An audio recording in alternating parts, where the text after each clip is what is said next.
And God doesn't ever give up.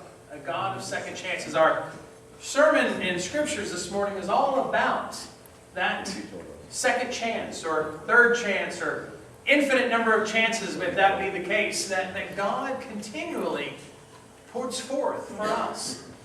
I mean, I talk to so many people that feel whatever, burned out, washed up, have overstayed their welcome, their usefulness. And the world tells us that too. That if what was the old famous line from Ricky Bobby? If you're not winning, you're losing.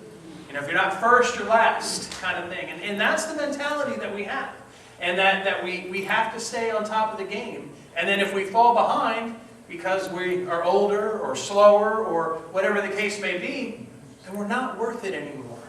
We're not good for anything. And God, He sets about a whole different standard than that. It doesn't matter what we've done. It doesn't matter where we've been. It doesn't matter who we are. There is a second chance, a third chance, always. In 1936, Ernest Hemingway wrote a short story, and it was entitled The Capital of the World. And the story takes place in Madrid, where a father and a teenage son, a kid named Paco, they have a falling out. And Paco runs away, goes to the big city to make it in the world. He's currently working as a waiter, but he has dreams of being a great matador one day. Well, the relationship was strained. And even though it is, and they've lost touch, the father hates that. And he can't stand the fact that he doesn't know where his son is or how he's doing. And worry fills his mind day in and day out. So he begins to search for the lost boy. And he searches town after town after town. And finally, his search leads him to Madrid. But the problem is, Madrid is so big. And he doesn't know where to start looking. So an idea strikes him. In one last desperate attempt to find his son, the father puts an ad in a local newspaper. And the ad read this. It said, "Dear Paco, meet me in front of the newspaper office Tuesday at noon. All is forgiven. I love you. Signed, your father." Tuesday came. And when the father shows up, standing in front of the newspaper office were 800 guys named Paco. All seeking forgiveness. All seeking the love of their father. All of them wanting to return home. How great is a homecoming? Anyone ever been away for your family on a trip and just couldn't wait to get home to them? The final minutes stretch out way too long as you wait for the plane to taxi, and then as you scan the faces in the terminal looking for your loved ones, the moment of recognition comes when your young children see you and they sprint over with their arms open, practically tackling you in the airport lobby. Nothing better than a homecoming reunion. Nothing better than coming home. In fact, Simon and Garfunkel talked about it, right? Homeward bound, they sang. I wish I was homeward bound. Home where my thoughts escaping. Home where my music's playing. Home where my love lies waiting silently for me. There's an old parable. The parable goes like this. A young man is on a train, and he's deeply troubled. He's nervous, he's anxious, he's afraid, he's fighting back tears. An older man is seated next to him and asked, "What's wrong?" Notices that he seems to be in despair, and the young man, needing to talk, blurts out his story. He says, 3 years before, after an argument with his father one evening, the young man has run away from home. And he's roamed back and forth across the country looking for freedom, happiness, and with every passing day, he has become more and more miserable. Finally, it dawned on him, more than anything, that he just wanted to be home. Home is where he wanted to be, but he didn't know if his parents felt the same. He had hurt them deeply, after all. He had said some cruel, callous things to his father. He had left an arrogant note on his pillow, and he wouldn't blame them if they never wanted to see him again. But he had written ahead and said he'd be passing by their backyard on the afternoon train on this very day, and if they forgave him, and if they wanted to see him, and if they wanted him to come home, then they would tie a white rag on the crabapple tree in the backyard. If the white rag was there, he would get off the train and come home. If not, then he would stay on the train and stay out of their lives forever. Just as the young man finished his story, the train began to slow down as it pulled into the town where the family arrived. Tension was heavy, so much so that the man couldn't bear to look. The older man said, "Close your eyes, I'll watch for you. Put your head down, I'll keep a lookout." As they came around the bend to the old home place, the older man looked, and then he touched the young man excitedly on the shoulder and said, "Look, son, look, you can go home. You can go home. In fact, there's a white rag on every limb of the tree in your backyard." Isn't that a great story? One that gives us hope. The hope of forgiveness and reconciliation. It says that no matter what's happened, no matter what you have done or said, home is where you belong and home is where you should be.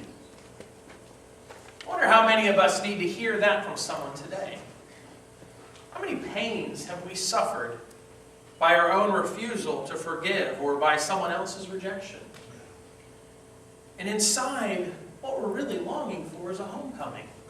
A chance to mend an old wound and make straight a broken path. And there's another parable.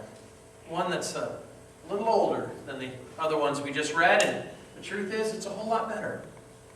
Luke 15, from the Message, tells this. Then he said, "There was once a man who had 2 sons. The younger said to his father, 'Father, I want what's coming to me right now.' So the father divided the property between them. It wasn't long before the younger son packed his bags and left for a distant country. There, undisciplined and dissipated, he wasted everything he had. After he had gone through all the money, there was a bad famine all throughout that country, and he began to hurt. He signed on with a citizen there who assigned him to the fields to slop the pigs, and he was so hungry that he could have eaten the corn cobs and the pig slop, but no one would even give him any of that. That brought him to his senses. He said, 'All those farm hands working for my father sit down to 3 meals a day, and here I am, starving to death. I'm going to go back to my father. I'm going to say to him, Father, I've sinned against God, and I've sinned against you. And I don't deserve to be called your son. Just take me in as one of your hired hands.' And he got up right there, and he went home to his father. And when he was still a long way off, his father saw him. His heart pounding, he ran out, he embraced him and kissed him. The son started his speech, 'Father, I've sinned against God, and I've sinned against you, and I don't deserve to be called your son ever again.' The father wasn't listening. He was calling to his servants. He said, 'Quick, bring a clean set of clothes and dress him. Put the family ring on his finger and sandals on his feet, and then get a grain-fed heifer and roast it. We're going to feast. We're going to have a wonderful time. My son is here, given up for dead, but he's now alive. Given up for lost, but he is now found.' And they began to have a wonderful time. And all this time, the older son was out in the field. And when the day's work was done, he came in and he approached the house and he heard the music and the dancing. And calling to one of the houseboys, he asked what was going on. And they told him, 'Your brother has come home. Your father has ordered a feast, barbecued beef, because he has him home safe and sound.' The older brother stalked off in an angry sulk and refused to join in. His father came out and tried to talk to him, but he wouldn't listen. The son said, 'Look, how many years have I stayed with you, serving you, never giving you even a bit of grief? And have you ever thrown a party for me and my friends? Then this son of yours who has thrown away his money on whores shows up, and you go out and throw a feast for him?' The father said, 'Son, you don't understand. You were with me all the time, and everything that I have is yours. But this is a wonderful time, and we have to celebrate. Because that brother of yours was dead, and he is now alive. He was lost, and now he's found.' The prodigal son parable is one of the most famous stories in the Bible. In fact, Luke's gospel is the only gospel that contains this story. And it's been said if this was the only chapter in the entire book of Luke, then it would still be worthy of being a gospel. The parable of the prodigal son is not well named, though, because actually this parable contains a couple of characters. It's about a father and his two brothers, or his 2 sons who are brothers, and the truth is, the real hero in this story is not the prodigal son who returned, but the Father who was there waiting day in and day out for that return. See, it is in this Father that we see the central truth that Jesus wanted to communicate through this story.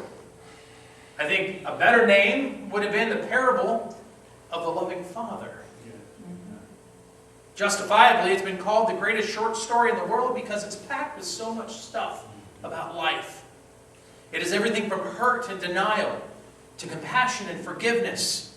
There are powerful symbols at work here: the robe, the ring, the shoes, the inheritance, the feast, the pigs, the faraway country. There's provocative drama here. The fascinating interplay of emotions, love and jealousy, tenderness and rebellion, acceptance and rejection, compassion and envy, humility and arrogance. There are deep theological implications here as well.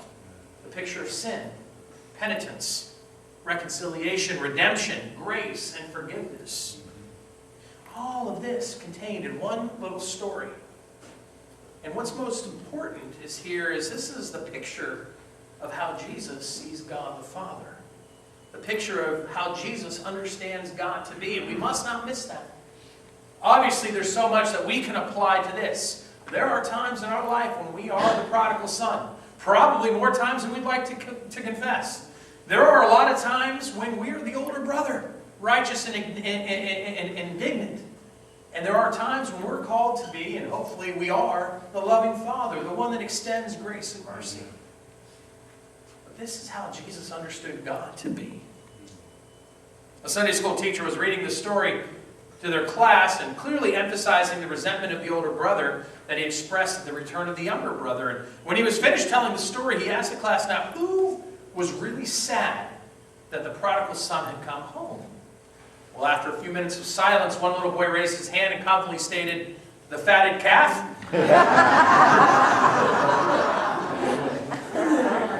I think that's the truest statement ever. Through this story, we catch a glimpse of Jesus' love for God. And we painted a mental picture of a loving and merciful God. And I want you to hold that image of a loving and merciful God in your mind as we break open this beautiful drama.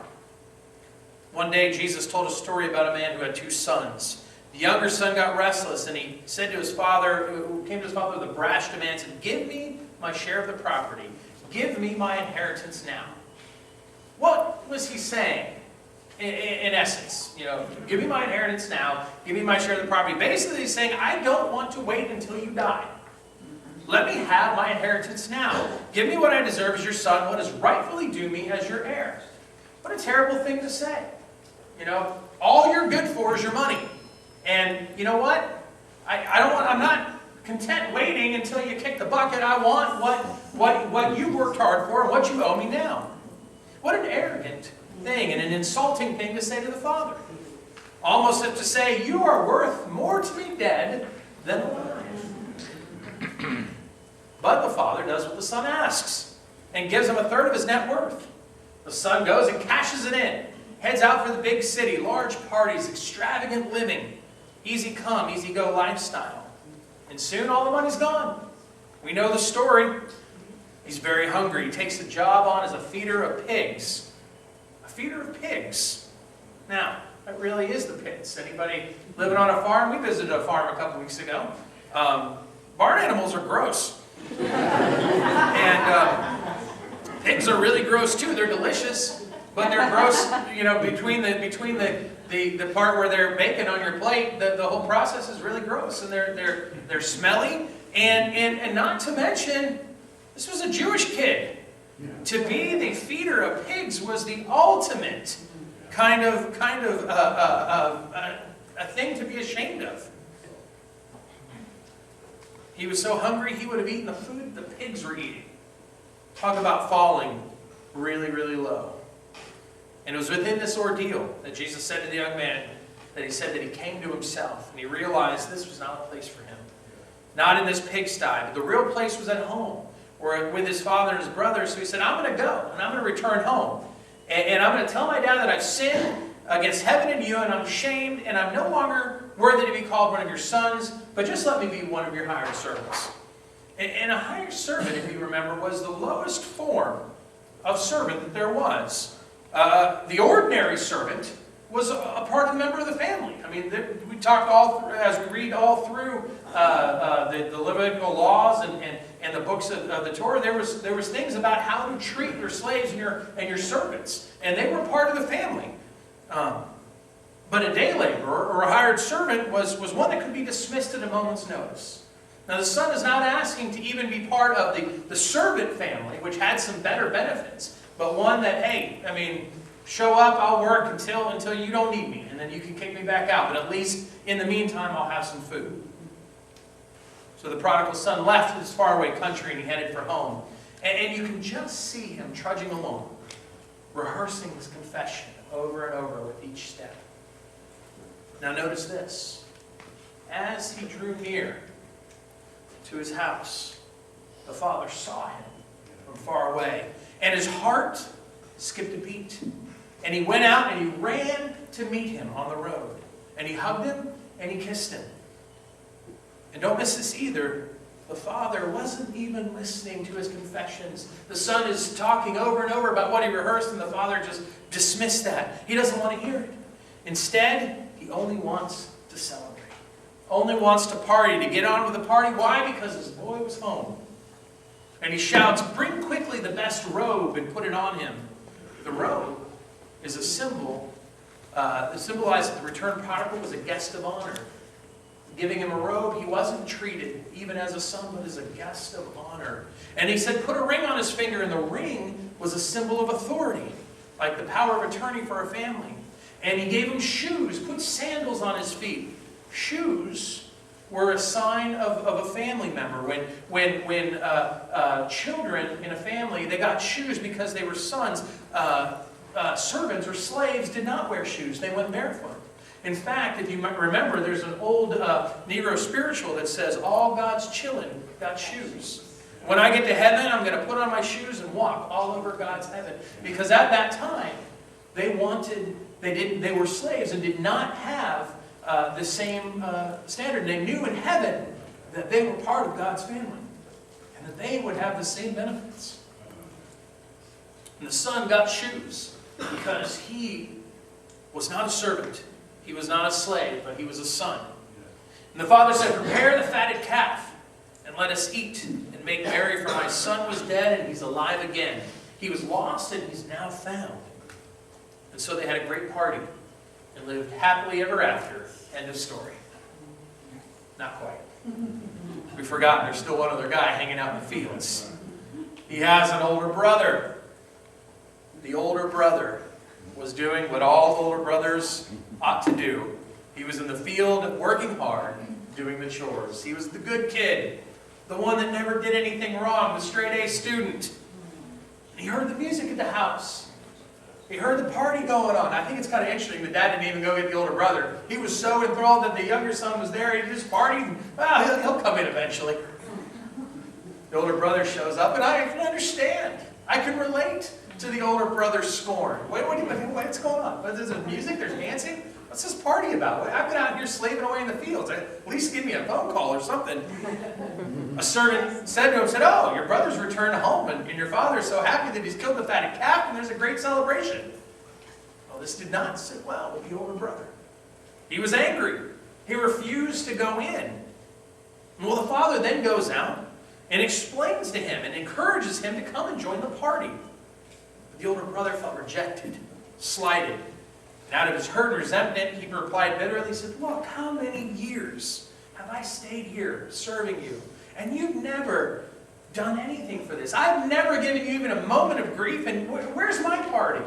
With my friends. Then this son of yours, who's thrown away all your money, shows up, and then you go all out with a feast. The father tries to reason with him. Son, you have always been with me, and all that is mine is yours. It was fitting to make merry and be glad, for this is your brother, and he was dead, but now is alive. He was lost, but we have found him. What a powerful parable. Packed with meaning. Packed with life. Now, we could go in a lot of different directions, trying to understand what it's all about, but today, I want to zero in on the fascinating characters. The prodigal son. When you look at him, what kind of descriptions fly? Rebellious, relentless, restless, discontent, ruthless, arrogant, prideful, immature, selfish, egotistical. But do you see, these are all symptoms of something deeper. What is his sin? His sin is this. Simply, even though he is a son, he doesn't want to be a son. And even though he's a brother, he doesn't want to be a brother. He rejects his father. He rejects his brother. And anytime you do that, you're in a faraway country yourself. Far away from what God has intended, and far away from what God has called us as children to him to be. Brothers and sisters to each other. Now, it's hard to remember this, because we always want what we want.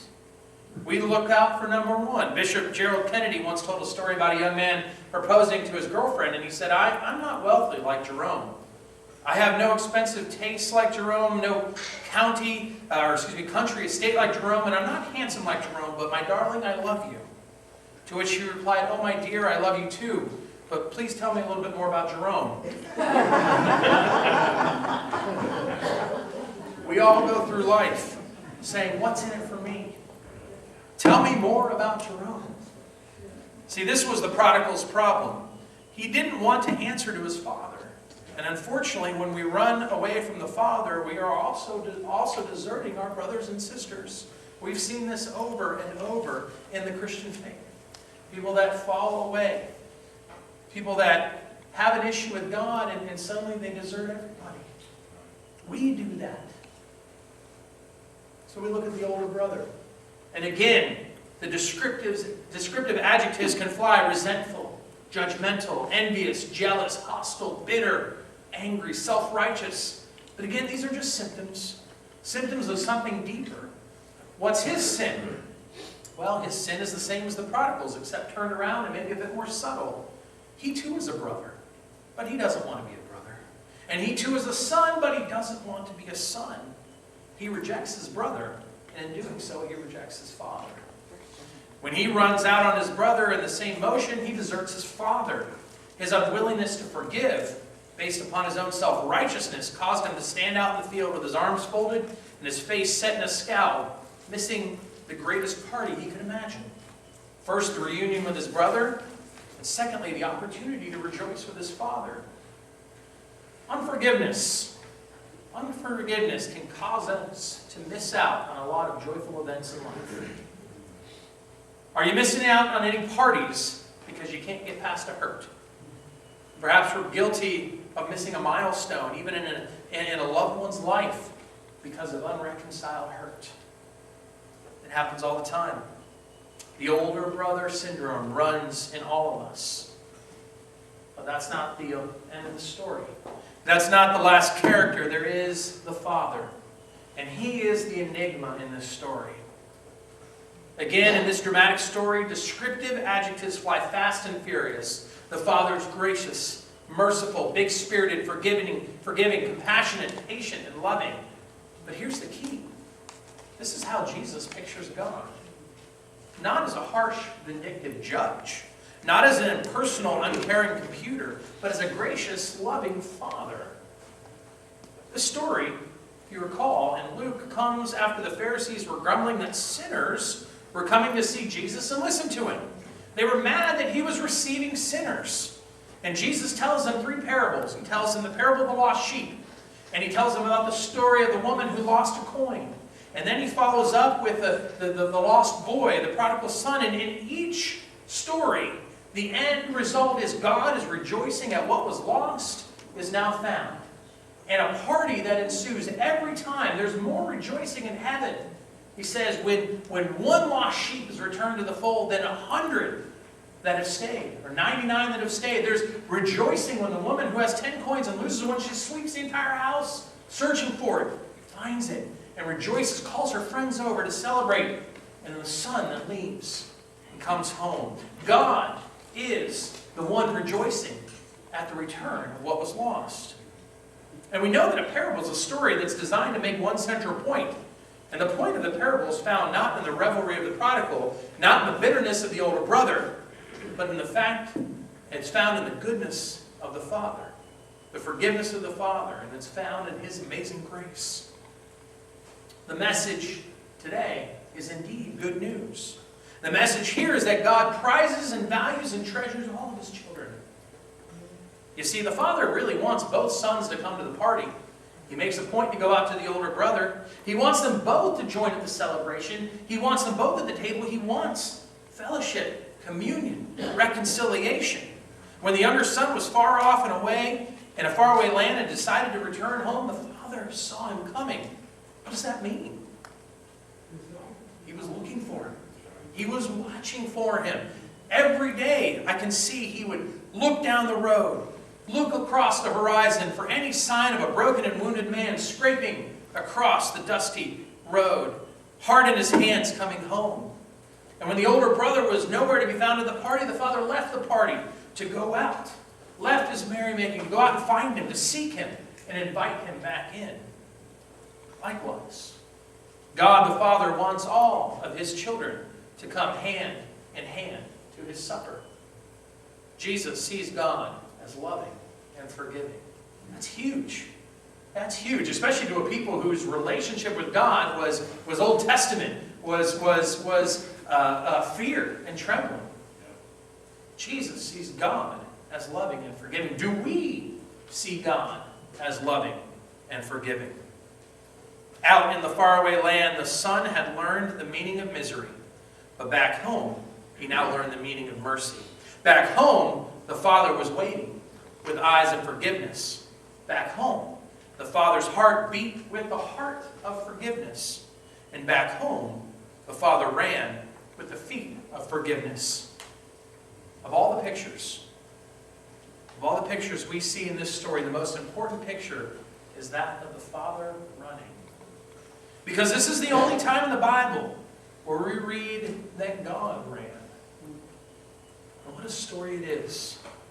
He runs out to meet us, embrace us, and help carry us back home. No matter how far away you've gone, you can come back. No matter how far out you have gone, you can come in. No matter how far down you've gone, you can come back up. No matter what, God loves you and forgives you. He is watching us and He's waiting for our homecoming. Just make one step. Just one step towards home and we'll see Him coming running all the way the rest of the way. Shamelessly running towards us. I believe with a smile as wide as a mile across His face. Amen. Amen. As we take our offering, I have a closing video. I'm going to show it during the offering. And I encourage you to watch it. It's a beautiful song. It's an older song. You probably heard it. But it's just such a great